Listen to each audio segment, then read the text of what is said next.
Ladies and gentlemen, boys and girls, haters of all ages, let me be the first to welcome you to HBP Podcast Year 4! Good evening, ladies and gentlemen, and welcome to the program. My name is the immortal Yell Chaos. Joining me, as always, the import reviewer extraordinaire, the 10-foot Texan terror, Kid Shoryuken. Hey there, everybody. Kampai, Ipai, Opai. Thank you for joining us. Thank you very much. Also, to the other side, the 8-bit tag team champion, the bullet belt messiah, the excellence of elocution, the relentless Razor Fist.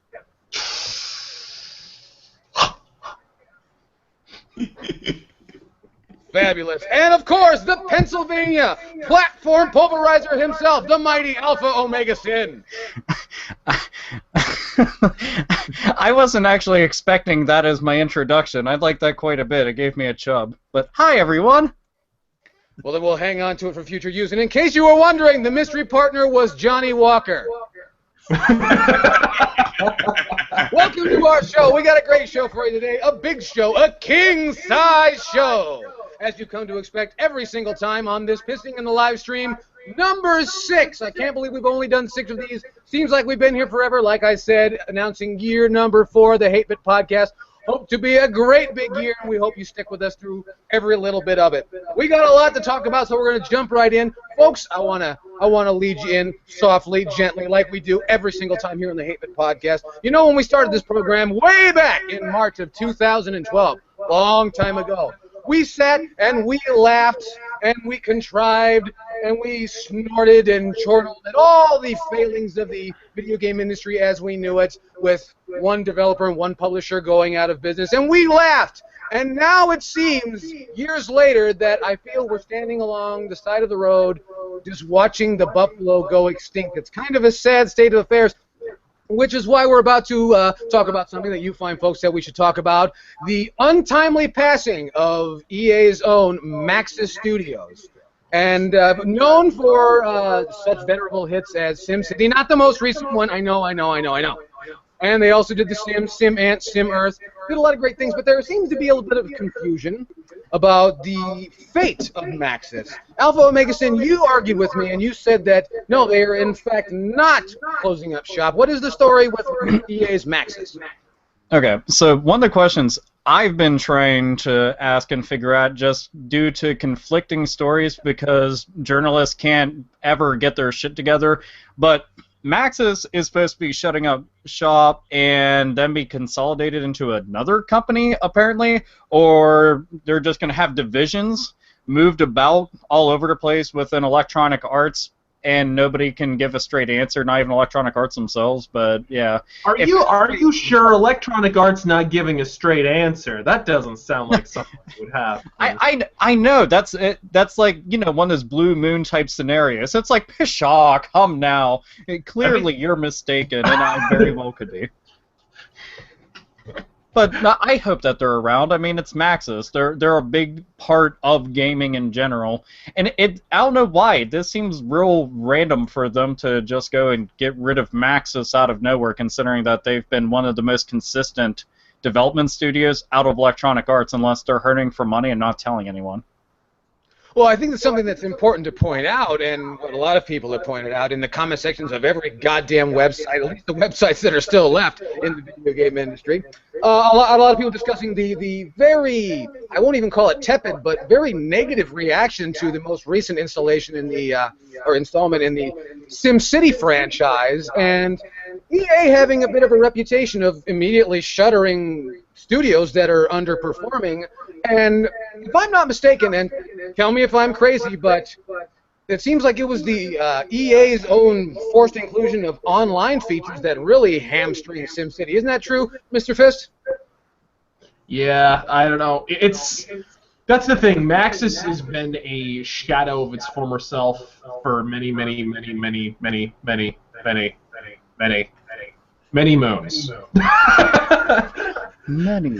That's the thing about a lot of these companies that are going out of business. I mean, let's be real. Like, even Pandemic, when EA shuttered them in untimely fashion, it wasn't all that untimely. They were towards the end of Saboteur in development, I believe, which was a fucking shame because they ended with a bang. But they had just finished all that, but apparently a lot of their staff had moved on. I know a lot of them had already moved to BioWare Austin. Rest in peace for those guys. But I don't know. It seems like before these studios shutter, they wind up being a shell of their former selves, which you would think would mean Rare is going to go out of business soon, but you would be fucking mistaken. And Rare apparently is supposed to be doing something, finally, again, which You're is kidding. They're amazing. going to do something as opposed to sitting around and bitching about how Nintendo fucked them over? Well, the little rumor mill has been saying that we're supposed to be getting, what the hell was it? I believe another Banjo-Kazooie game that didn't have to do with Banjo-Kazooie nuts and bolts. And then there was supposed to be a new IP that was created, and then we do have the whole Killer Instinct thing. But did Rare actually create that? I'm actually unclear. I wish I had the records in front of me. I don't know. But I don't know. I'd like to see Rare do some stuff. And then when you brought up the Saboteur, they did go out with a bang. The sad part about them going out with a bang was nobody bought the fucking game, and it was amazing. Yep, absolutely not. Sucks. As utter dog shit, and that's a game where even though EA published, Pandemic's out of business, fine.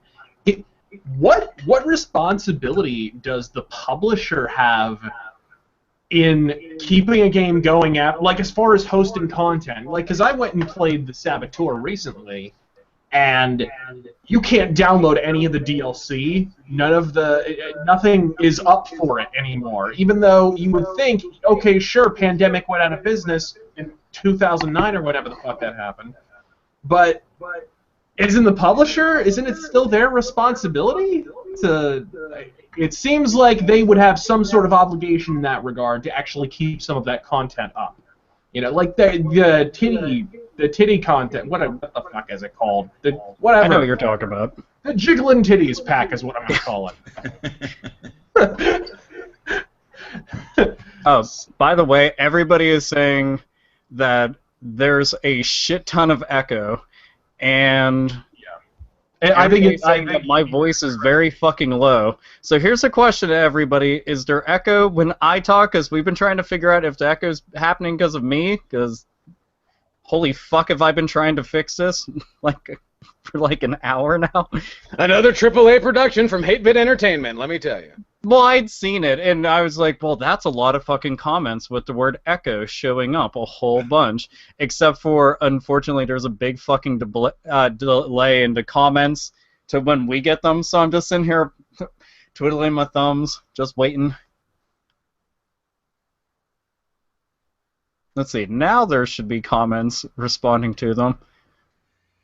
Well, they'll have it up for us any time now. But while we're talking about the untimely passing of Maxis, now different people will have different slants on this next topic. But we are also mourning the loss of one of many losses in the realm of journalism in terms of video games.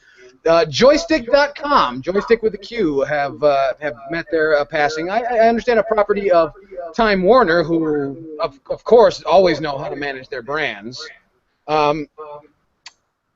This is a bit disconcerting in not only the fact that they are just one of many, but a bigger name than you would expect to see that there's not enough reason for them to continue coverage, which further, I think, fuels my assumption that a lot of the video game coverage in the last few years has been very much fueled by speculation and was overall kind of a big bubble.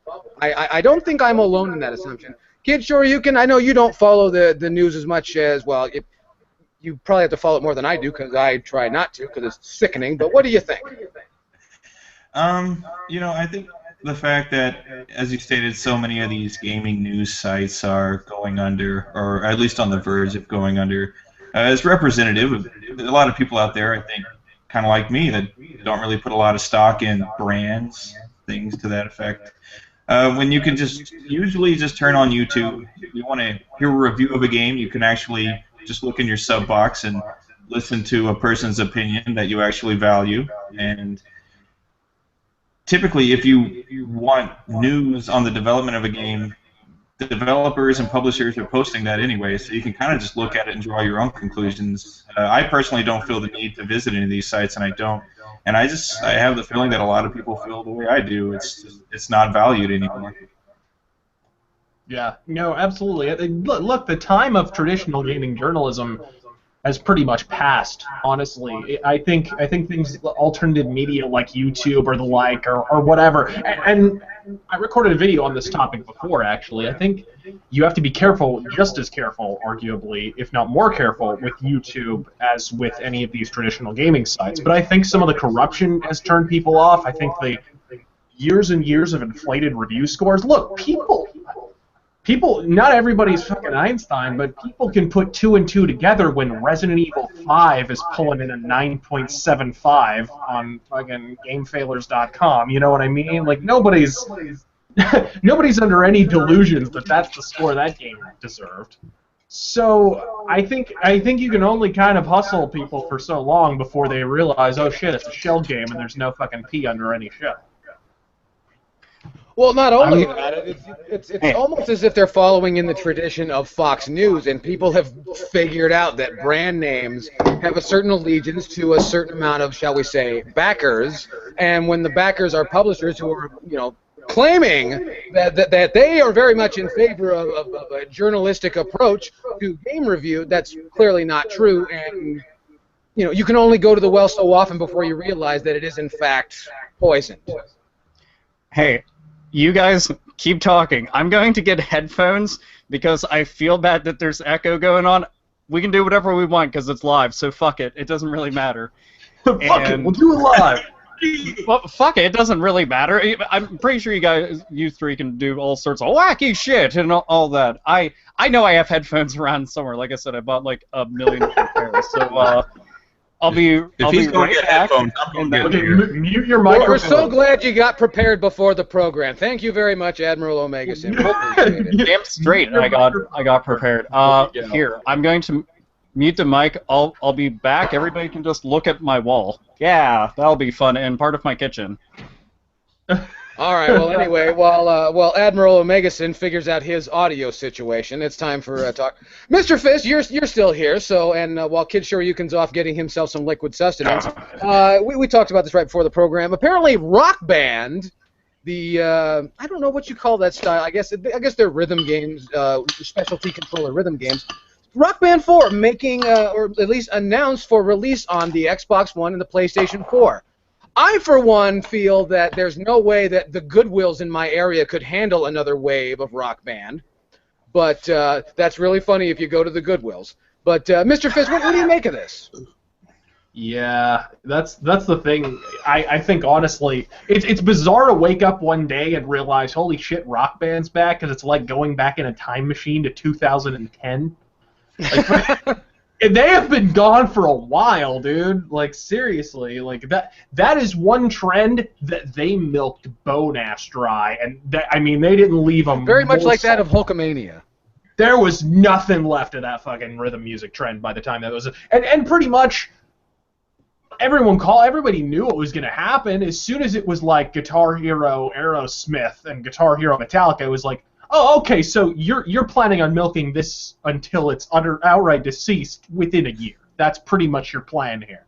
And that's basically what fucking happened. I mean, it's done. I refuse to believe that it was a plan at all. Guitar Hero, for those who don't know, for those the uninitiated, there's a lot of young folks in our audience who aren't aware that way back when, in your arcades, if you can remember what an arcade was, Konami brought us Guitar Freaks way back in the late 1990s. Guitar Hero didn't seem to come along, and they didn't really master the technology for home use until, I want to say, like 2005, 2006. But they clearly didn't have a plan.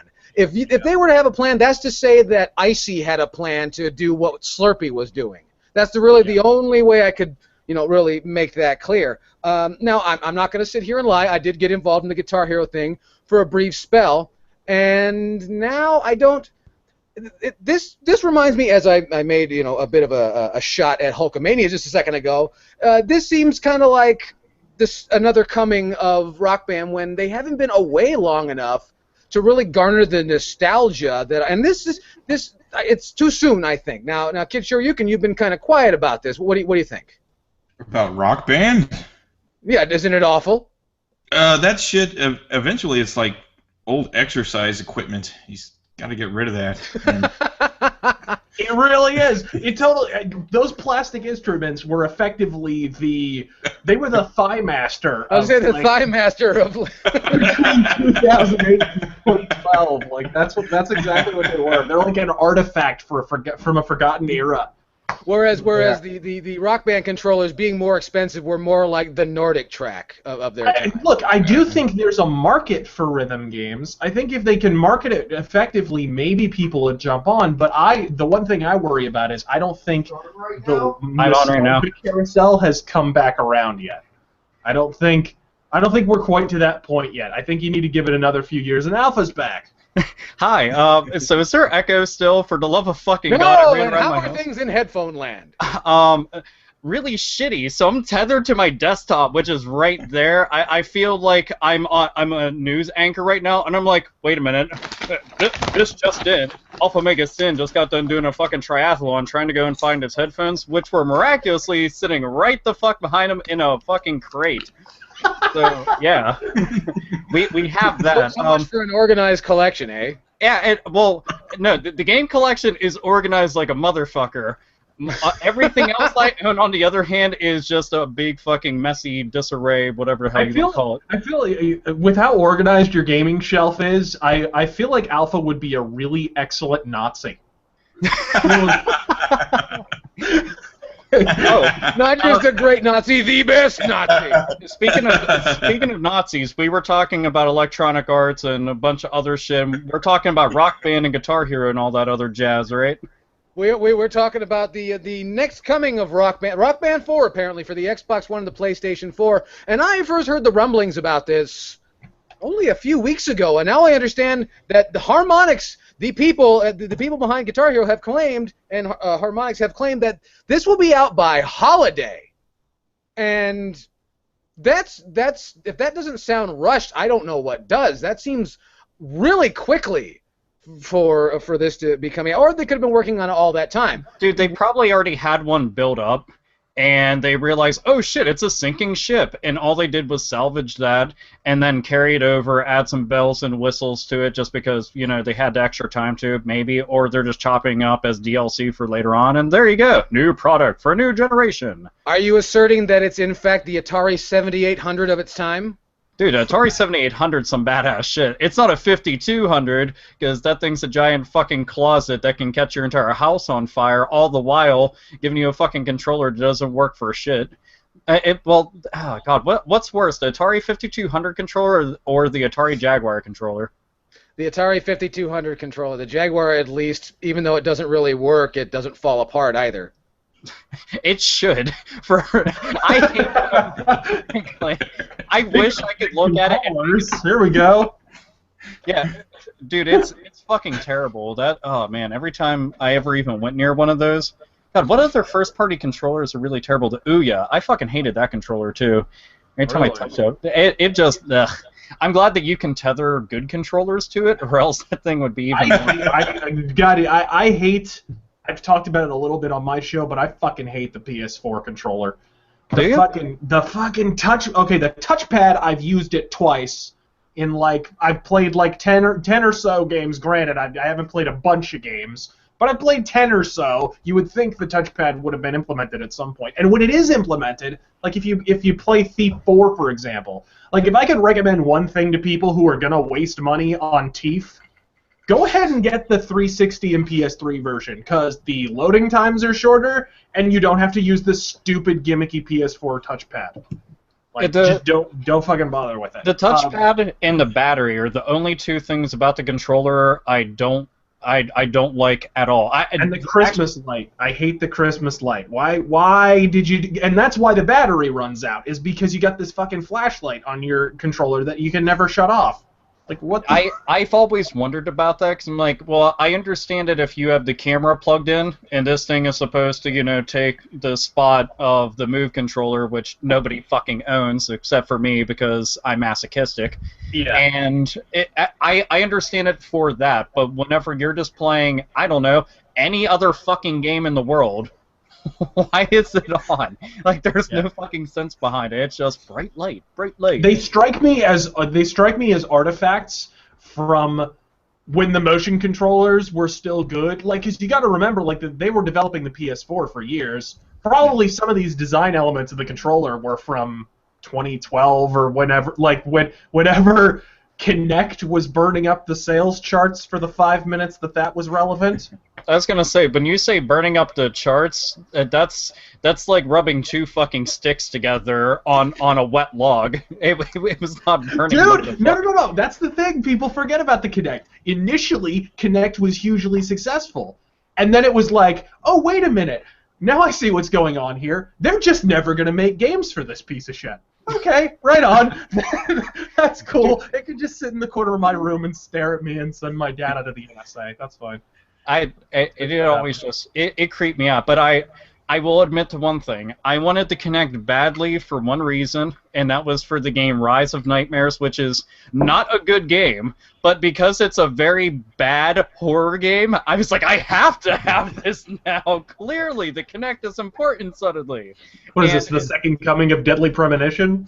It doesn't have quite the charm of that. This is more like bad voice acting Resident Evil type shit, and then a control scheme that's so fucking wonky because it's like, do these motions and these actions to go and proceed forward in your adventure. Meanwhile, all you're doing is looking like a fucking paraplegic asshole in the middle of an earthquake, and it doesn't know. It's one of those flawed games you still have fun with. Oh wait, I forgot about the other thing I hate about the PS4. The fucking speaker on the front of it. So irritating. It's not high quality, because it's like, okay, like Shadow of Mordor is a really good example. You'll be in the loading screen, and like on the loading screens in that game, if you're playing like the 360 or the PS3 version, you'll hear little quotes that are all ethereal from the main character's past, from Troy Baker deciding how to be a more generic white guy, I guess. And so, like, fucking, it'll just be people talking and whatever. And on the PS4 version, that shit comes through the speakers, too. So you're hearing it out of your TV, and you're hearing it on your controller, and it's like somebody is pressing a fucking cell phone against your ear, like a really shitty cell phone speaker, and is, like, playing the same song that you're listening to. I never liked the so idea distracting. Like, when they put a speaker on the Wii remote, I had a problem with that, because I thought it was pointless. Just take it the fuck off of there and let me just have more buttons. That'd be fantastic. But when they add on the PlayStation 4 controller, luckily not a ton of games go and like force the entire thing. But I'd rather them go and take the touchpad off, take the speaker off, take the fucking light off, and then I want you to get rid of the share button. The share button should actually be within the fucking PlayStation menu. It does not need its own designated button on the front of the fucking controller. And then I want select back. Select should be on the fucking controller, but it's not. They have the share button. They replace select 9 times out of 10. They replace select with the stupid touchpad. Yeah, so you're constantly pushing.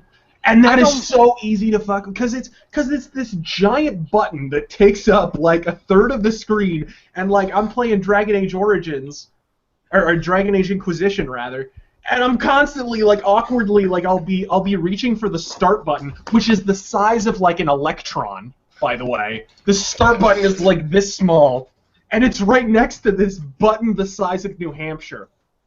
And I'm like, okay, if I'm constantly fumbling for the pause and accidentally going to the character menu or whatever I forget. No. It does the tactical menu when you hit the fucking touchpad on Inquisition. But it's irritating. The main time that I got fucked up with the touchpad on there was with Killzone. So I was like, okay, I'll go and get Killzone, because I enjoyed Killzone 3. I was like, hey, this is, like, Killzone 2 and 3 were pretty fucking decent. 1, I didn't really like. This one, I did not like. And one of the things that they put into it was you had to use the touchpad and slide up, down, left, or right for some of the different actions on there for different items and shit, and that fucked my head up. I was like, dude, just please map this to a button. A motherfucking button. that I can reach my stupid fingers to. But it just, I don't know.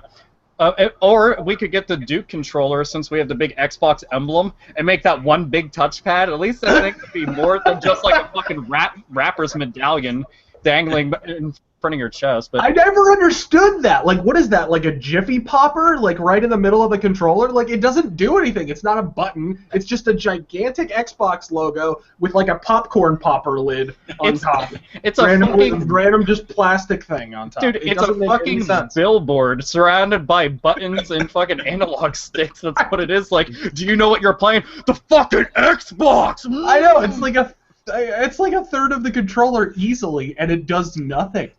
It's very similar to the big, the big logo on the front of the BMW to remind you that you're being run over by a BMW.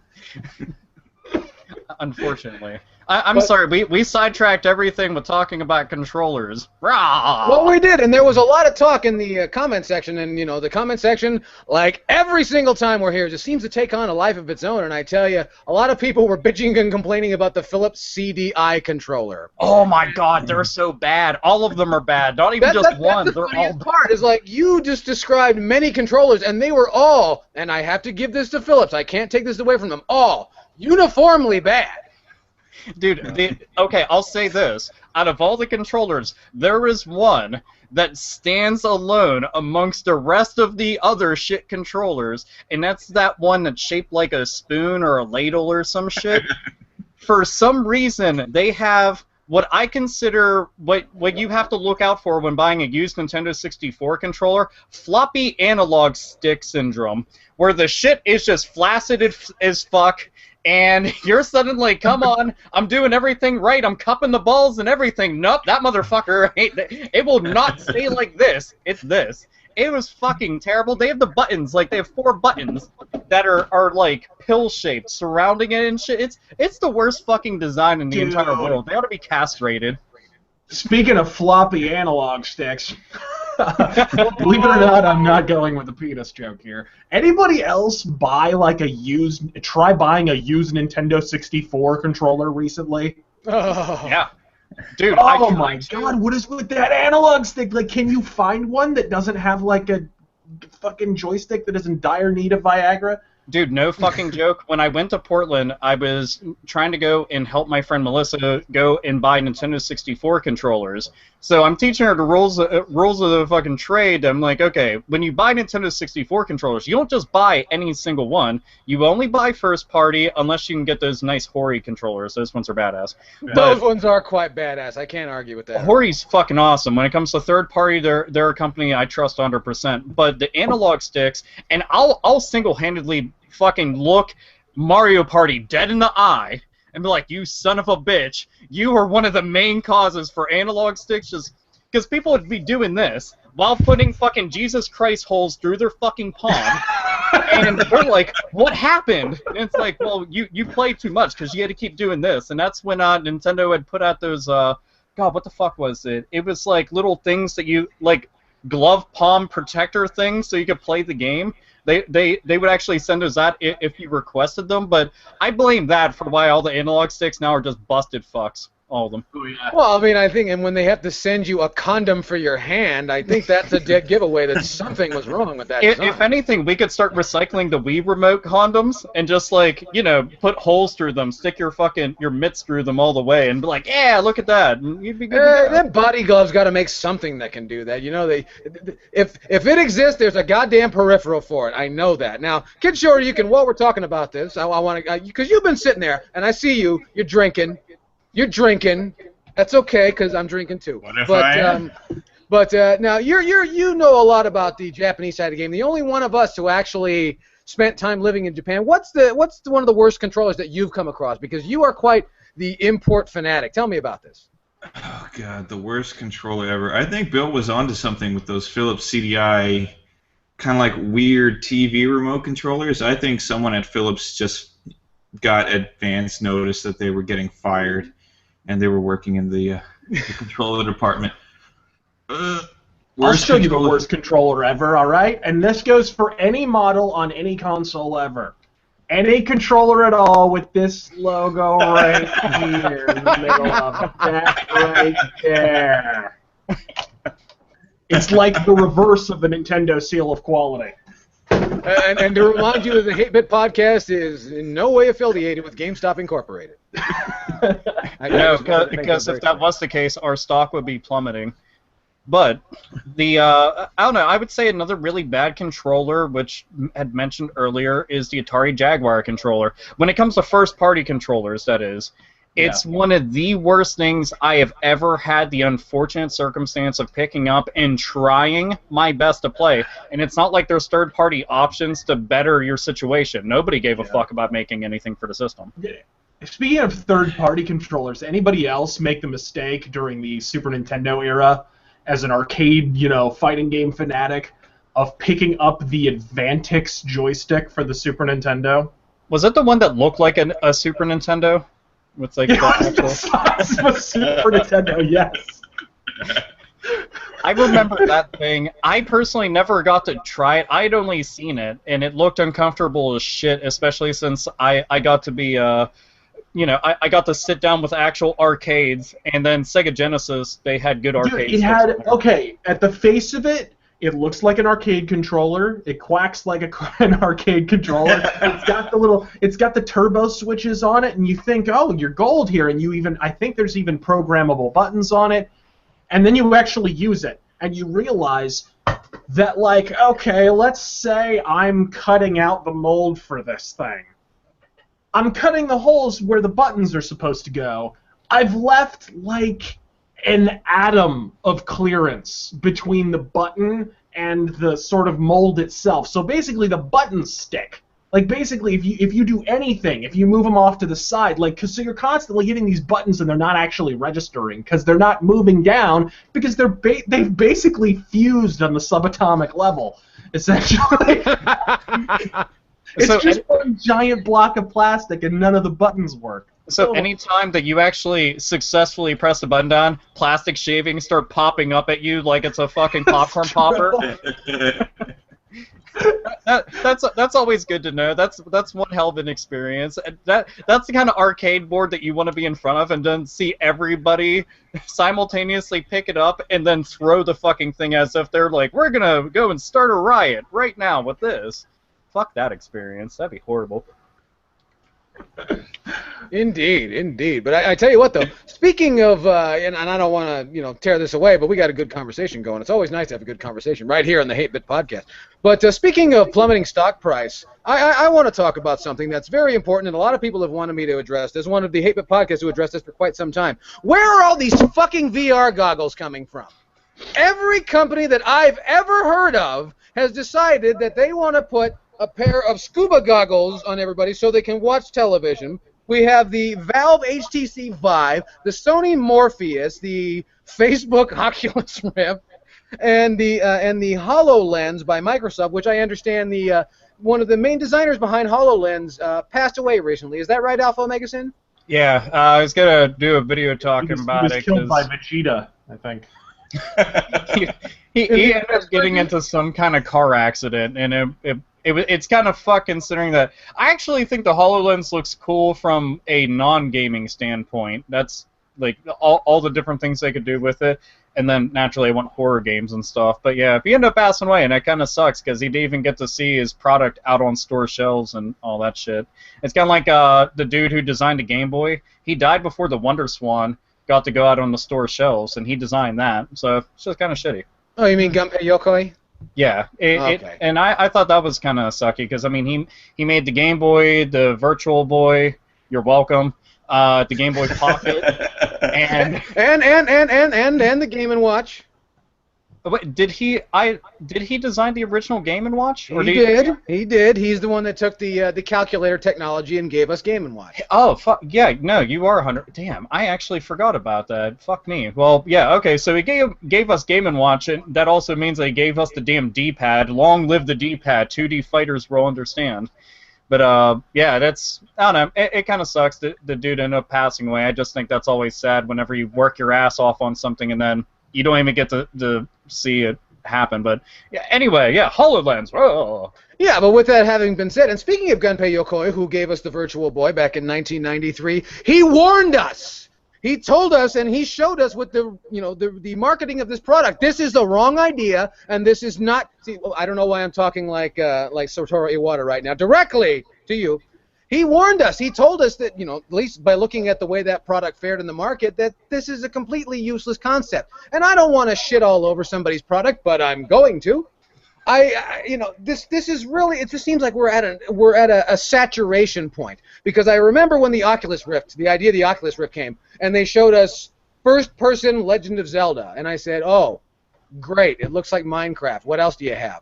And then before you knew it, we had the Morpheus. Now, Mr. Fist, you've been very vocal on this over the last couple of years. Am I crazy in thinking that we reached saturation a long time ago? It's crazy because most of these devices haven't even come out yet, and I feel like we're already at a saturation point. Like The concept pretty is amazing. saturated. Well, yeah, we've literally gotten to the point, folks, where the pre-order craze has reached such a fever pitch that we are now pre-ordering market saturation. That's what's going on here. But no, I feel like it kind of mirrors what happened last generation, actually, with motion control, if you really think about it. Nintendo comes out with whatever, although Nintendo really hasn't expressed much of an interest in VR, and they've got their own problems to deal with right now, so that's probably for the best. They should be focusing on games. But, I mean, you've got kind of three different companies. In this case, the role of Nintendo will be played by Facebook. I never thought I'd be saying that. But so they kind of come out with their Oculus Rift, and that's what gets everybody talking. And then everybody else is kind of like, ooh, me too, me too, me too. Sony does the safe thing and basically just clones the other device, just like they did with Move. And Microsoft, meanwhile, does something that is essentially the same idea, but just looks slightly different, basically. So that's basically where we're at. A traditional move, if I've ever seen one. Yeah. It's essentially a copy-paste job of what happened with the motion controls. The thing that's going to be more interesting about this to actually sit back and watch from a consumer standpoint, really, is with motion controls. A lot of the motion controls started with Nintendo. Nintendo came out and was like, bam, here's the Wii remote. And then everybody else was like, holy shit. And then there was that bandwagon. Whereas everybody had announced all these VR headsets months and years in advance. So now everybody's making these at the same time. They're all going to be premiering and coming out at the same time. And you're going to have a saturated market on day one. And that's really strange to think about, because usually you have somebody come out with the device or whatever it's going to be, the product, and then something will eventually become the industry standard. When everything hits at the same time, it's hard to say whether or not there's going to be something as the industry standard, because now everybody who might be interested in that kind of product is going to be looking at, Chaos, 5 different products? Yeah. 4 from what I can tell, and never mind one coming from a partnership between Valve and HTC. HTC, who thought it was a real smart idea to license the likeness of Robert Downey Jr. for over $1 billion. So you can do your own math on that, but that would definitely be a gauge of their business acumen. That made me power frown. I was all like, But I don't know, it is going to be a whole lot. My thing is, I try to think positively about some of the cool aspects of it, and I've seen some demos, I've seen on-hands reports from people, and some of the stuff does sound really cool. I've gotten to see the Oculus Rift in person. You know, when they build things designed around them, it's a really cool concept. What I feel like is going to happen is there's going to be people who are taking pre-existing products and then adapting them to it lazily. That's absolutely what's going to happen here. I mean, let's be real. If it takes off, that's what we're going to be seeing. Because look at the way video games are made now. I mean, if it is conceivably possible for a company to expend less effort and spend less money, they're going to do it. And that's fine. I mean, that's capitalism at its finest. But at the end of the day, it's going to get to a comical level where it's just, okay, yeah, let's do the Oculus thing. And there will be kind of the Oculus Rift equivalent of Waggle. You mark my fucking words. There'll be something that barely requires any brain power and really doesn't exploit the virtues and strengths of a virtual reality headset, and it'll be a feature that will be essentially akin to Waggle, and every single fucking game is going to integrate that, just like they did with motion control, where it's like, hey, look, the player can actually interact with a video game in a tactile sense for the first time in their lives. I know, have them wave a fucking wand back and forth a bunch. Have them pretend they're fucking jerking off. Well, I have a feeling it would actually be exponentially worse, because could you imagine the awkward situation you're going to have to explain to your doctor how you got whiplash without leaving your house? That's something to consider. What were you saying, Mr. Omegason? Oh, I was just saying that there is one major benefit to it, and that's if everything tanks, Pornhub can go and buy the rights to all the technology, then go and recoup the cost of it, resell everything with a bunch of virtual reality and all HoloLens type porn, and there you go. You put that out there, couple some fucking fleshlights with everything, and a lot of people won't see the light of day for a long time. and then we'll all be living in strange days, and Jennifer Lewis, for some reason, will have a career. I could honestly see the entire fucking downtown area of my city being fucking empty, with the exception of just a couple homeless people being like, But they'll just go to the library and try it out, so I guess that'll be good. Yeah. So there's that. In fact, a lot of people bring into my attention talking about all these VR headsets, and this is something, and I've seen them. These machines look like they're going to be quite expensive, which means that demo models that sit on the floor at your Walmart, at your Target, at your Fry's Electronics, you're not going to see that. This is high-end technology. Who's going to buy this when people can't get their hands on it? Dude, the last fucking thing that I want to do is strap anything to my face that's a demo unit at Walmart. Yeah. Like, yeah, apparently you've never played, what is that, Machine Gunner, the thing where you stick your face onto the thing in the arcade. Yeah, you'll get something, man. Don't you dare strap anything onto your face at Walmart. You'll wind up with some Burmese exotic strain of AIDS or something. There's no fucking way. It can smell like welfare and bourbon both at the same time. That'd be great.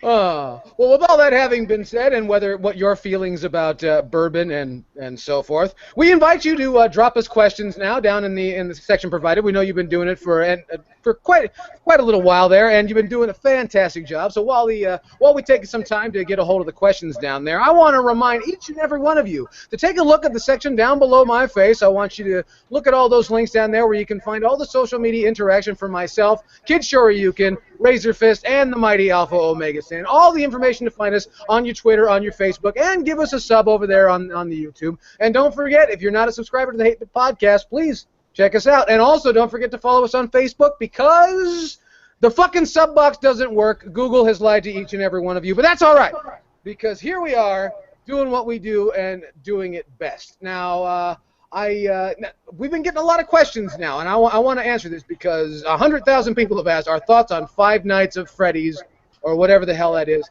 I don't know what it is. Alpha Omega Sin, you're shaking your head. That's right. Tell the people you're feeling. Fuck Five Nights at Freddy's. Fuck everything about the game, because it's not a fucking horror game. You want to know what it is? It's a fucking interactive screensaver that does little to nothing. Like, I'm so fucking sick of seeing the game already, and I know that everybody has told me, but the lore behind it, Alpha, the lore. Look, I'm not playing the game for lore. I can buy a book.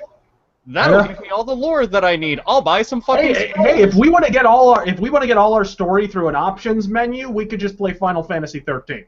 Oh. Oh man, you know what? That'd be a big debate. What do you want to play more, Five Nights at Freddy's or Final Fantasy 13? The answer is I'd rather masturbate. Much more productive. I'll be vigorously punched in the cock by a diseased gorilla for 9,000, Alex. I don't know. Have you guys actually played the game? Because I've played it a couple times and I don't dig it. It's not my thing.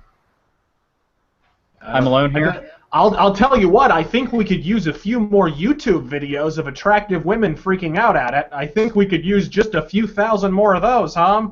Dude, that's the thing. Everywhere that I go, essentially, it's taken over as being, you know, the YouTube sensation and shit. And don't fucking anybody out there think, you just hate it because it's getting popular. Hipster Omega... No, the fuck... No.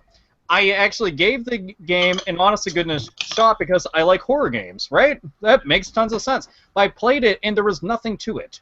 There's literally nothing to it. It's bland and fucking boring. When I see this being played, and nobody's playing Haunting Ground, or Fatal Frame, or Clock Tower, I wonder where the fuck everything went wrong. Oh, nobody wants to play Deadly Premonition, but they'll play fucking Screensaver at Freddy's. Let's do that. Yeah, what the fuck? Like, I just don't fucking get that. It actually breaks my heart because they're... Okay, go pick up a DS. Play the Dementium games. They're pretty fucking badass.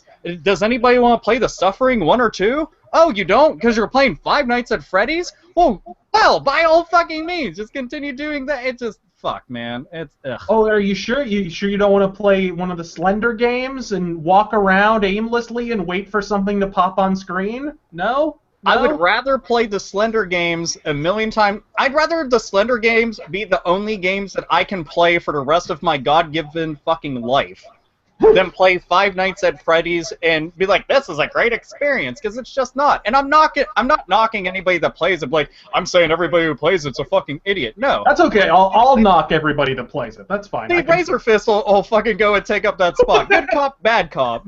But I don't fucking get it. Like, I do. I've got so many horror games out the fucking wazoo. Like, did anybody play Obscure 1 and 2? No. Did everybody play Five Nights at Freddy's? Yeah. And... So after I'm done having a fucking aneurysm, so yeah, Five Nights at Freddy's. I give it a 2 out of 10. Not enough water. There we go. There. Bam. Boom. Straight to the moon. Not enough water. There you go. To the moon. I was... a lot of folks now. Wait. Hold on. Oh, Chaos. Hold on. Somebody said, "Gee, stop cussing. Suck my fat fucking Irish dick. I will fuck your grandparents to death. Eat my fucking asshole as a fucking salad." I mean, oh, I'm sorry. I'll try to keep the vulgarity down. I would imagine that's like a salad at Applebee's, right? How did you know that is where it's presented? They're like face down, ass up on a table. There we go, centerpiece. There you go. A lot of people were talking about in the comment section about something that was a bit of controversy in the last few weeks. The Order 1886 for PlayStation 4, I believe. And oh, look at Razorfist making that face that he does. Now, I addressed this on Monday Night Chaos. Also, don't forget to check out Monday Night Chaos on my channel. You can find a link down there. Each and every week, Monday Night Chaos. Click the link. It's live. Do it. What's that? I was telling people they have to click the link on Mondays. It's live. Do it live. Do it. Live every single week on Monday Night Chaos. But a lot of people talking about what are our feelings. Now, I haven't played the Order 1886 yet. Razorfist, you've got a PlayStation 4, and I know Alpha Omegazin has one as well. Did you get a hold of this thing yet? Yeah, press X to disappoint. What a fucking piece of shit. That is a classic example of there is no doubt in my mind that when the first information about this game materialized, they started with a cutscene and then built a game around it. There's no question in my mind. Somebody made a cool steampunky looking cutscene, and then Sony was like, we'll take a game of that. And so they did it. There's no question. Absolutely none. And like, the length controversy, I'm more of shit is shit. Like, it's more. You're asking for more of a bad game.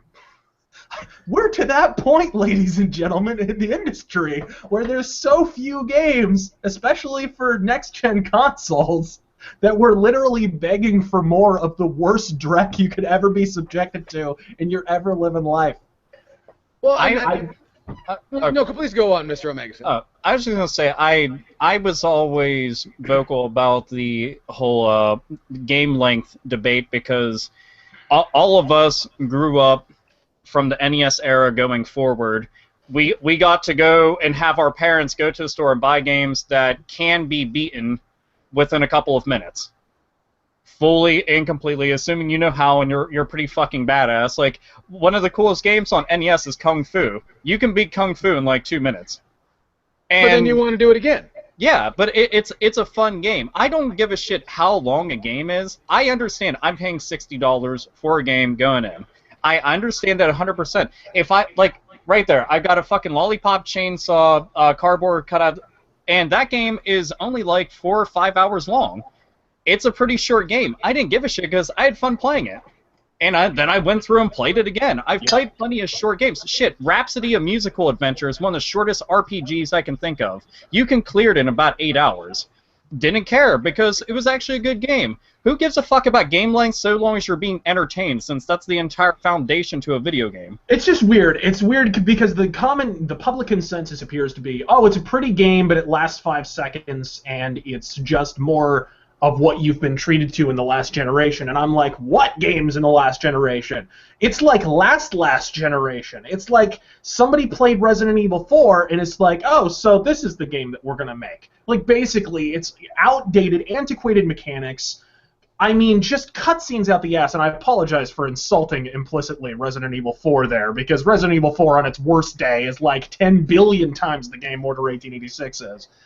But, I mean, it's just so antiquated, and then you get this kind of misnomer of, oh, it's so fucking beautiful. And it's like, did we play the same game? Because it seems like it's got ugly textures, and, like, I remember playing the fucking, you're in the warehouse, and you have to set the coffins on fire. There's all these vampires in a warehouse, and you have to set their coffins on fire to kill them. And, like, this flat, like, PS2 era fire texture comes flying out of the coffin, and what do the game developers do to make it look pretty? They slap a bunch of fucking bloom and lens flare on it, and they're like, that'll cover it up. And then people are like, 10 out of 10, best looking game I've ever seen in my life. You have glaucoma. You're crazy.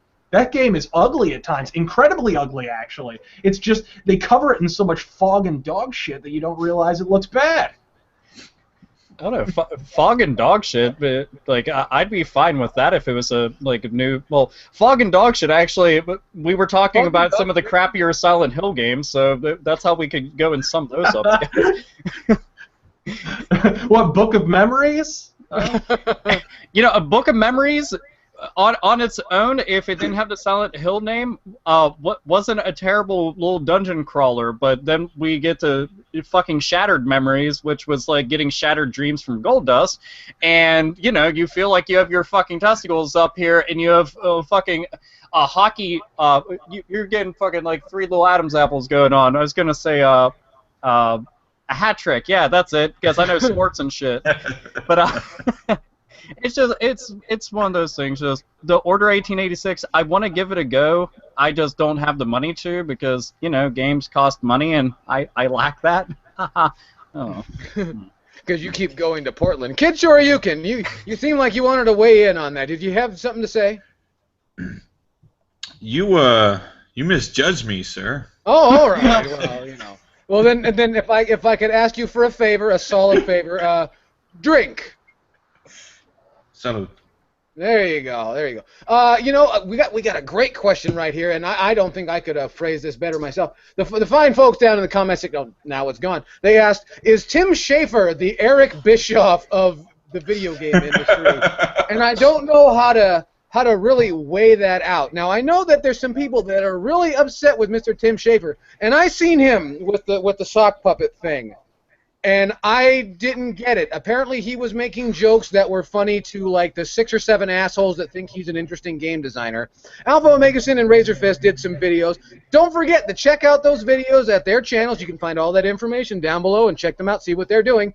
Now, could you guys? I watched both of your videos and I appreciate it, but I don't understand why I should care. So I'm going to go to Alpha Omegason first and then Razorfist. Hopefully he'll back up what Mr. Omegason has to say. Alpha, help me out here. I was going to say, Razorfist had his mouth open. I know that motherfucker wants to go. Do it. Mr. Fist, do it. Go right ahead, my man. Okay. So the reason that people should care is here. We could actually just take everything that he fucking said completely out of the equation. We can talk about everything leading up to, because most people are under the false impression that it's based purely around the joke, and it's not just the joke. The joke was the cherry on the sundae. He aligned himself with Anita, what the fuck are you thinking, Sarkeesian? One of the things that essentially is a career killer as far as I'm concerned, because she essentially hates everything that's good in the world. She's like a fucking Disney villain. And not only does he align himself with her, but then goes into that 25 invisible benefits of being male while gaming video, and being a lobotomized and neutered fucking puppet himself, put himself in there for a whopping 20 seconds or so, which was enough for that entire image of him to be damned in my view. Then he goes on to Twitter and is trying to like put people in their place, which is even more fucking ridiculous. You know, oh well, you should all feel bad. You should actually understand that this is right and yada yada yada, and then gets put in his place by fucking JonTron. And he's only bothered by that because JonTron has a bunch of subscribers, and then the whole shit at the show, where he's basically saying that all the people that have ever been in support of Gamergate, and I'm not saying you even have to like Gamergate or know what it is or even support it, what he's saying is that a bunch of people that have been going against the grain being the Anita Sarkeesian fucking bandwagon of bullshit, that all the people that are against that don't exist outside of white males. That's what he was saying, and that's what pissed off a lot of people. I talked to a lot of women online all the fucking time, in person, that fucking hate her and everybody that is considered an associate of her, and then was saying that, you know, oh, clearly nobody outside of white, oh, I'm sorry, no Spanish people or Asian people or fucking Indian people or anything like that. No black people, nothing? Really? And it's just, it's fucking offensive to the fucking, like, to the senses. It just kills me. I'm like, fuck, man. Ugh. Yeah. The reason why I found it offensive, and I went into this at length, is because it was just the improper forum for it. Period. It was the improper forum to have that kind of fucking debate, and it really lended to the overall perception of that entire day. You really have to have context for this fucking thing. That the industry is off in a high fucking ivory tower somewhere, just huffing its own farts, doesn't give a fuck about what consumers have to say, that they're just completely detached, utterly insulated from the process completely. That was like the culminating indignity on an entire day, an entire night that was nothing but confirming that perception, which is already rampant thanks to things like Gamergate, thanks to the sort of consumer revolt against video game journalism that's going on. Look, guys, video game journalism is corrupt, and we've obviously covered this fairly extensively on, you know, over the years on the 8-Bit podcast. But the fact of the matter is, it's an extension of the video game industry. It's only as corrupt as the industry it stems from. And I honestly think that is ultimately the problem I had with it, was that it wasn't the proper place to say it, and because it was put at the end of this long day that was just kind of, hey guys, we don't fucking get it, it really was the punctuation mark at the end of a great big long sentence that said, we're fucking retards. It was out of place because the entire point to GDC, Game Developers Conference, guess what it's supposed to be about? Games and developing them. Holy shit, you wouldn't have fucking known that by all the backlash the entire show got. And and what's the underpinning? Okay, what's the underpinning behind Gamergate? The idea is the gaming industry is elitist, and they're pricks, and they don't like their consumers. So here's what we're going to do. We're going to have an entire event that's exclusive to game developers, elitist by its very nature, and then we're going to cap that off with a joke at the consumer's expense. Fucking brilliant, masterful strategy right there, Napoleon. Genius stuff. Go ahead and invade Waterloo. Let's make that happen. No, it's essentially, you're biting the hand that feeds you. You're taking a big shit on your entire fan base and consumer base, and keep in mind that regardless of what anybody has to say, whether you're a fan or you don't even know anything about Tim Schafer has been directly involved with some of the most important games in the industry. all the way leading up until current date, and that really is true. I'm a he's fan of arguably the top adventure game developer out there. He is to adventure games what one of the more popular RPG developers. I'm trying to think of an RPG developer's name, and the only name that comes to mind is Stefan Molyneux, and that's not right. Oh, that's terrible. Stop. Peter Molyneux. Sorry, that's a YouTuber, but it's Peter Molyneux. But you know what? He's actually a very important kind of figurehead for an entire genre of gaming, and he's made some of the most important cornerstones in that entire genre. And yet now he's just completely jumped on the back. I don't know honestly, I don't know what considerations are constraining him, but I get the feeling like there's people in his life or something that are sort of pulling him in that direction. I don't know what exactly, because it would seem like at face value, this is a guy who listens to heavy metal, not exactly renowned for being the most politically correct genre in the world. He's made video games that are highly politically incorrect. I honestly think Anita Sarkeesian would personally object to much of the content in his actual video games. That's the worst part of it. I think the person he's supporting doesn't like what he does deep down, and that makes no fucking sense. Not only does it make no sense, but it's I've said that I'm pretty sure he lost a bet. That's my only explanation for it, and I could be wrong, but I'm willing to go and wager a bet that he lost a bet, and that's why it's happening. But that doesn't help matters any. We're still being made out to be a bunch of fucking assholes, and I don't really like that. I'm a fan of a medium. And I'm being shit on for enjoying the medium for no reason at all, except for expecting people to not be to be dickheads. And once again, you need the context, because where are we at in gaming right now? We're in the middle of a software drought. We don't have a lot of games to play on any consoles, so you're already going to be focusing outward because you don't have a lot of games to focus on. Bad timing all around, and then you're gonna openly attack the consumer like what happened back in August when Gamergate kind of all kicked off to begin with. It's just bad. It's the perfect storm. You do not need to be poking the fucking bear.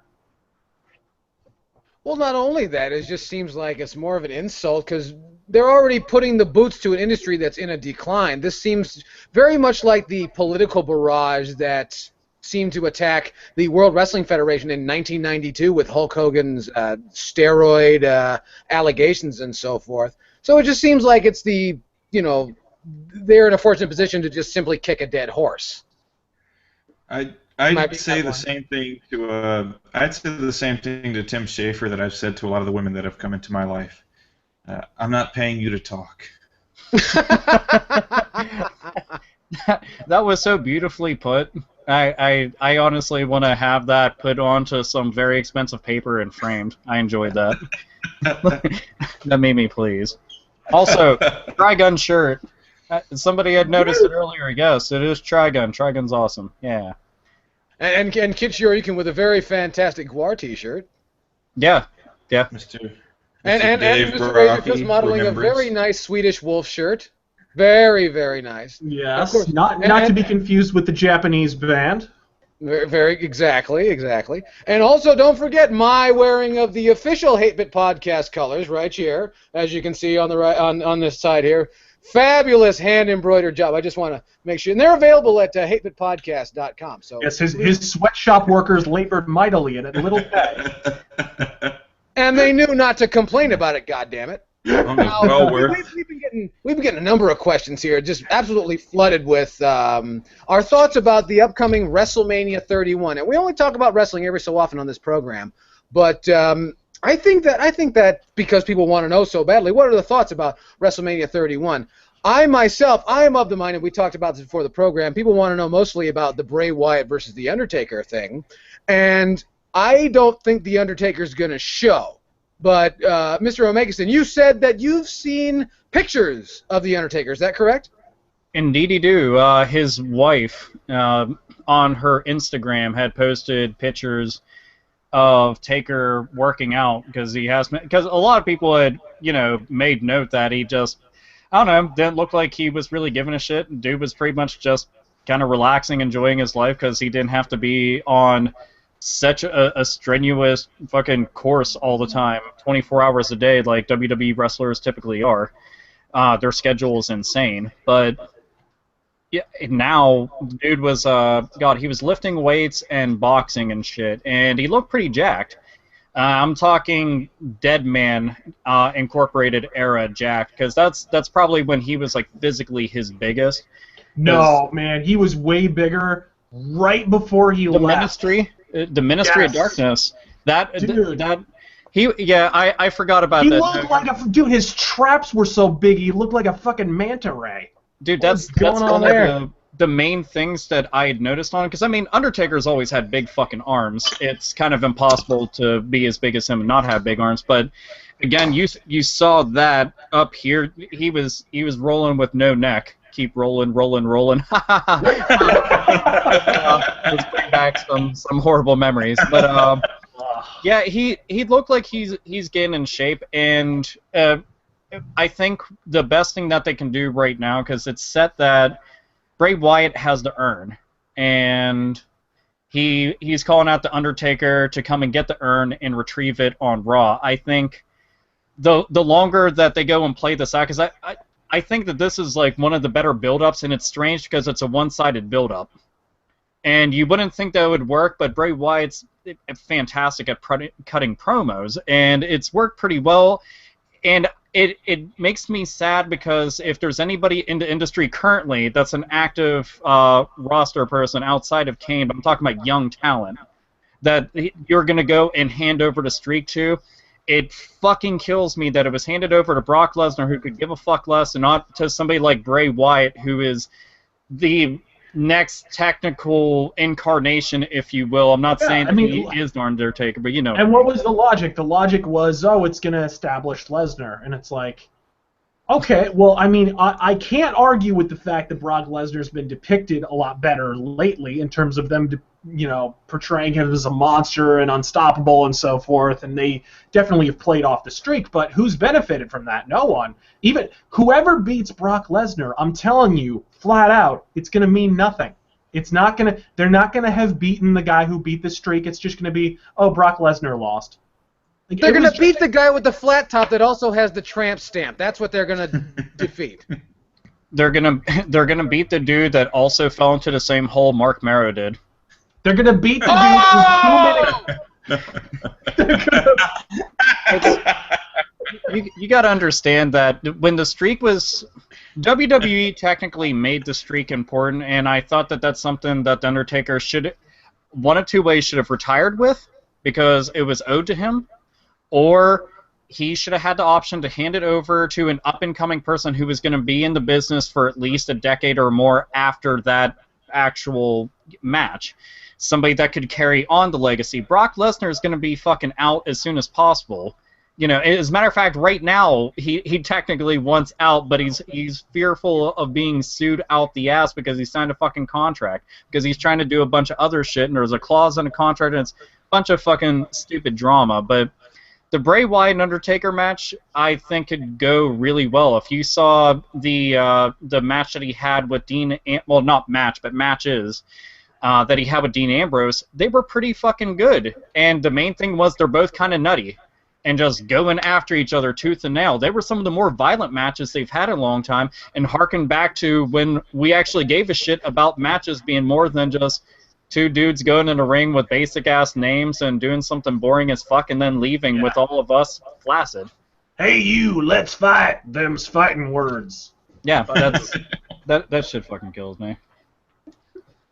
Well, what about this? What about Sting and Triple H? What the fuck about Sting and That is an effort. Are you just That is excited one for the thing. spectacle of middle age? Look, Triple H. Yeah, look, Triple H is going to lose, but the bottom line in that match is, what does Sting get out of it? He gets a WrestleMania match, granted. That's the one thing he gets. But that's the one thing he gets. If he wins, great. Like, okay, he beat Triple H. You know what I mean? He beat some old guy in a suit. The only person that benefits is Triple H, because it's another implicit statement by Triple H, who, hey, by the way, is helping write the show, that he's on Sting's level, which, sorry, asshole, you're not. You're fucking dick rag. Well, hold on a second, Mr. Phillips. I want to rebut this because this has been thrown in my lap every goddamn week since it was announced, and that's been like 12 to 15 weeks now. People think, what do I think about, the Triple H versus Sting thing? I've never once believed that Sting ever had the X factor that is spoken of, the X factor that was possessed by the Macho Man Randy Savage, Hulk Hogan, Ric Flair, Big Van Vader. I never saw him as having it. So I don't understand. The only thing that is really over in this is a man wearing makeup reminiscent of Brandon Lee circa 1995. I do not understand this, and no, I might come off... I think you're wrong. I think you're wrong because he was over even before the Brandon Lee makeup. He was over with the Ultimate Warrior makeup. I don't deny that. I'm not denying that he was over. I'm not going to take that away from you. You're very much right. He was over. But let's face it. He was over in World Championship Wrestling, which was a subsidiary of Turner Home Video. Okay? If you can't get over with those people, then, these are the people that watch tractor pulls. Come on. They watch the Andy Griffith Show and the Atlanta Braves and Sting. Okay, I don't want to berate those people, but that's what it is. This is not major league sports entertainment. Now, I'm sure I'm going to get a lot of hate for that. The hallmark, no, look, the hallmark of Sting's popularity is that he was one of probably only 2 wrestlers in the entirety of World Championship Wrestling that managed to have anything resembling mainstream appeal. Yeah. He had movies. I can't argue with that. I mean, he had guest appearances in movies, and he had his own movies, and of course, Ready to Rumble. Please don't talk about his cinematic masterpiece. But I mean, he actually got out there, and he was, in society. He definitely was a marketable face in WCW. Him and Goldberg for a minute and a half was that big. Goldberg before Kevin Nash and a bunch of other people decided that they needed to call the shots. Yeah. And Goldberg had a great build-up, and then they just... Yeah. Well, if they always said that the slogan at World Championship Wrestling was that where the big boys play. I really think their slogan should have been. These are the people that booked RoboCop. All right, I want to make that painstakingly obvious. Hold on. Whoever booked RoboCop, I want to buy him a $10 beer. That was amazing, and no one can ever gainsay me on that one. And the best part about it is, and you know what, Yo Chaos is sitting there, he's talking shit on Sting, but you know what, Sting came out there, he got put into a fucking cage, and then RoboCop saved him, and then it was Sting and RoboCop. You know who teams up with RoboCop? Bad motherfuckers. That's true. Although it does not quite be the Undertaker Chuck Norris team up in the mid '90s. It does not quite trump that because nothing will. And by the way, what was the name of that Chuck Norris movie you just did a review of recently? The Hitman. Yes. Everybody, you should go watch that review. I think that Razorfist needs to do more movie reviews, but he's a fucking cunt and does them every so often. So you should go watch that because it is fucking fantastic and hilarious, and the movie itself is also fantastic and hilarious. Dude, mullet, shotgun, trench coat. Done and done.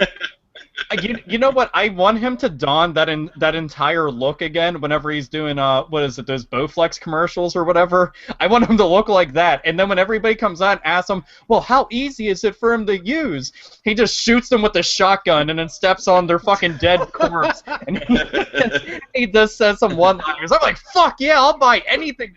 He can be like, I'm gonna sell you a fucking dirty styrofoam plate of dog shit. I'm like, I'll buy it. I'll buy it for $1. It's just that easy. Except but yeah, WrestleMania 31. Life to Christ. Oh my goodness! It's Christ was a ginger. Chaos. What the fuck are you drinking? I was meaning to ask you that. Oh, as I mentioned already, this is our mystery partner, Johnny Walker Black Label. I'm drinking Great Value Water because I shop at Walmart. Because you support the Walmart monolith, is that correct? No, it's because I like to shop at 3 in the morning when nobody's awake, so people don't come near me because I'm like, ugh. Don't tell me that people aren't awake. You know them fucking nasty bitches that go to Walmart at 3 o'clock in the morning are there. Well, we don't need to talk about my sex life now. Jeez. Oh. Now you're just giving away all the secrets. I'm just like, damn. Look at all these mysterious children coming out of Portland and so forth. Kid Shoryuken, what do you have in the drink? Excuse me. I am drinking Kirin Ichiban, 100% genuine malts. And Razor Fist only drinks kitten tears. I was gonna say, Razor Fist is drinking the tears of many people that he's went and put in their place because they're like crying to win waterfalls. And he's like, yes. Oh, okay. So what you're saying is Zima then? Gotcha. Oh no, he really meant Michelob Ultra. I know, low-hanging fruit, but come on. Zima's very bad. Very, very bad. Holy fuck, I don't know how... That product was big for like a year and a half, and I don't know how. It's a slick design. It was the 90s, everything... I mean, we made Limp Bizkit famous at the time. Come on. Yeah. Hey, what's this wee shit? I was over there protesting. Like, no, I want the nookie out of my neighborhood now. You know what? Chaos? You just gotta keep on rolling, baby. You know what time it is.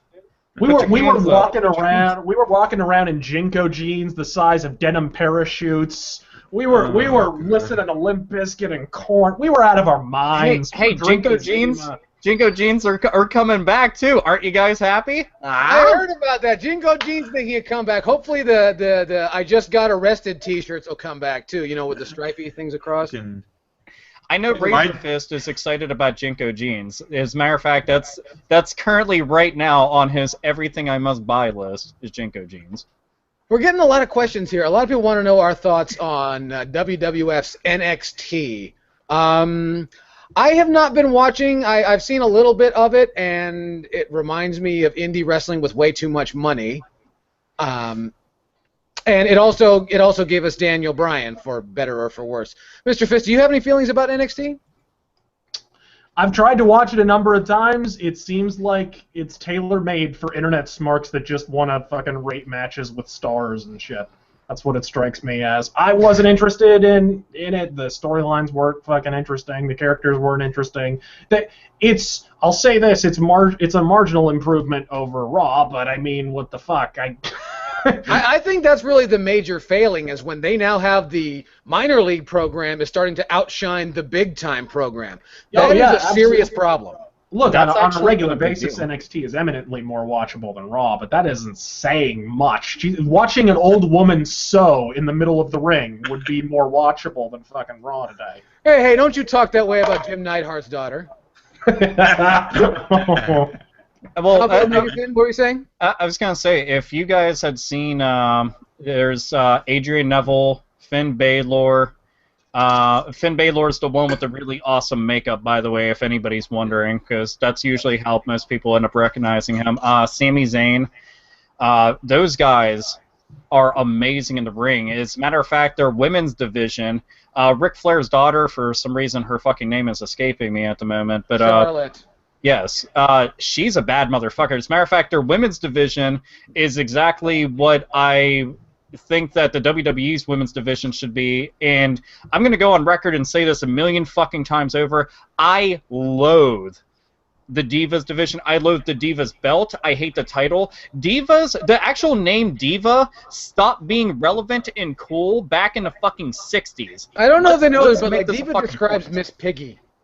A diva used to be badass back in the day in the music industry. Now it describes some fucking uppity bitch with way too much money, way too much fucking sass that needs to get knocked the fuck out by a fucking chick that actually is a bad motherfucker. And that's why it kills me, because you take the likes of somebody such as Paige and you move her from NXT to up to the main roster and you think, oh, that's an improvement, an upgrade. No, because their fucking women's matches are like 2 minutes long. And then you have somebody like Finn Balor, who has one of the coolest fucking entrances, some of the most badass matches. You put him on the main roster, you'd end up having him going and jobbing to the likes of fucking John Cena. I want NXT to become a completely separate entity, like all together, because better storylines, better production, in my opinion, because it's not 3 hours with tons of fucking fluff. They're And not not to mention a shit ton of ads. Yeah, you know what? I'm actually fine with all the fucking commercials and shit, but the thing is, they added an extra hour to a 2-hour telecast and only added 15 extra minutes of content. The rest of it is them telling you about the fucking WWE app, the WWE network, and a bunch of fucking close-ups of Michael Cole, and I swear to fucking God, every time Michael Cole comes on my screen, I want to punch a fucking hole through it, because that asshole cannot fucking do a goddamn thing right on commentary. He's horrible. What a maneuver! That fucking jackal doesn't even know what the fucking moves are. What a maneuver! I want to fucking punch him right in his taint with his own taint. Like, literally, cut the fucking thing in half, put it on my fucking knuckles, and just fucking go and elbow. You want to punch him in the taint with your taintception, you're saying? Yes. If I've got to go and fucking get scientists to clone Michael Cole, which is essentially the second fucking coming, if I have to do that just to get another taint to punch him in a taint with, I will fucking do such, just so I can fucking have the liberty of it. Ugh. Oh, well, at least he's got a future selling Viagra, so, you know. I'd say I fully side with you when you talk about Finn Balor, just because I used to watch quite a bit of NJPW when he was still wrestling as Prince Devitt. The dude speaks almost no Japanese, so there are no real promos or anything to point to, but his in-ring work was just like so awesome that he made a name for himself. So I really do enjoy watching. Oh, dude, you know what? A lot of the people that got picked up, like recently they picked up Kevin Owens, and they've been pushing him as like a big monster heel, and it's worked well for him. And the thing that I can actually say, everybody can shit on Triple H, but Triple H is responsible for NXT, the entire thing. And I'll give the dude a lot of fucking credit that he's actually been making a show that's been catering to a lot of the interests, wants, and needs of the hardcore wrestling fans, not sports entertainment fans, but actual legitimately 100% respect the fucking craft wrestling fans, and I fucking enjoy There are no sports entertainment fans. That would be like saying that Sha Na Na had fans. If you ask Vince McMahon, that motherfucker would lose his goddamn mind, go into fucking cardiac arrest, come back, and then be like, fired! And then hire you just so that he can actually make it official. Yeah, but here's the thing that I don't... Okay. Everybody was freaking out after the Royal Rumble because of fucking Roman Reigns, right? Yep. Because of the fucking ending to that Rumble. And I agree, it was a piece of shit. It was a terrible ending. But everybody gave Triple H a pass on that. Like he had nothing to do with it. Everybody was like, Vince McMahon's out of touch, fire Vince McMahon. No, scuttlebutt backstage was Vince McMahon hates Roman Reigns' guts. It was Triple H who fucking pulled the trigger on that. I don't think necessarily, like, I think he probably... Most likely, Triple H just has two pretty good writers on NXT, and that's what happens. I really don't think Triple H has much to do with it. I think he oversees it, and in that sense, he's responsible for it. But I don't think everything good about fucking NXT is all Triple H. I think he takes the credit, quite frankly. I think it's kind of like when Vince Russo and fucking Ed Ferrara were writing Raw, and Vince McMahon took all the credit and was like doing interviews saying Shane McMahon writes the show and shit like that. Like, that's totally fucked up. But I honestly think that's more what it is. And people give Triple H the credit for it while conveniently ignoring that he completely fucked up the Rumble and he's about to fuck up WrestleMania. Well, not only that, I think it's interesting that people give him all the credit for NXT when, in fact, if there were a system in place like NXT, like there is today, that dude would have never fucking made it to the main roster. Ever. And we would not have the problems we have today. I still just find it sad that like the main roster right now is nightmarish. I hate the fact that they keep on relegating all the wrestlers that go into the main roster. Someone pointed out, and actually I had heard that before, I had just forgotten, Dusty Rhodes is the booker on NXT, and that makes a lot of sense. Yeah, because it kind of looks like wrestling. Yeah, the way that it should look, it just... I don't know. I hate that we have main event matches with guys that are obviously very talented. Everybody knows that they're talented, but once you go up to main roster, they specifically court you and they're like, okay, here's what you're going to do. You are going to use this moveset, and you have to constantly use this moveset all the time so that fans become familiarized with it, because you don't want to go and do too many things that are high risk or anything like that. And you can't change things up because then they get confused. And I hate the idea that they have all these different terms that you can't say on mic. I hate the fact that there's tons of moves that you can't do. I hate the fact that, you know, the wrestlers are essentially in a fucking stranglehold, if you will, as far as their performance goes. And it's stupid. You know, when you let them off the chain how they were fucking well over a decade ago, things were a lot better. Now, it's kind of fucking stupid. Just kind of stupid. But I wonder if everybody. Do I comb my beard? Of course I comb my beard. Gotta comb a beard like this. If not, it just becomes a fucking a weird nest, and then suddenly birds. And then you look like Daniel Bryan. Yeah, birds start poking through like this. They're like, caw, and they start eating everything out of my hand before it reaches my mouth. So yeah. And more beard care tips from your main man, Alpha Omega Sin. Anyway, folks. That's it for our program. That's the end of Pissing in the Live Stream number 6. We thank you for joining us. We hope you had a great time. We want to remind each and every one of you to join us for Pissing in the Live Stream number 7, Friday, April the 3rd. We hope to see each and every one of you there. We hope you had a great time. I want to remind you that you guys are great. I am the Mighty LKS. Joining me was Kid Shoryuken. Oh my God, it's been so fun. I was so happy to be here. The relentless Razor Fist. I wasn't getting faced like everyone else. I guess I'm the odd man out, but God fucking speed all the same, folks. And the unstoppable Alpha Omega Sin. I wasn't getting shit-faced either, but there's a little version of me. Yeah, brought to you by Alpha Omega Sin figure statue thing. I don't know. I forgot to mention that. This program was brought to you by the Alpha Omega Sin figure. And if you'd like the same sweatshop that makes your HBP podcast patches also makes this apparently. One and the same. It's, you know, we're really consolidating our efforts here on the HBP podcast. So, you guys are great. Thank you very much for joining us. Don't forget to check out all that information. Give us a sub. Check us out on the Twitter and on all your social media. We thank you very much. You guys are great. Take care of yourselves and take care of each other, and we'll see you next time right here on the HBP podcast.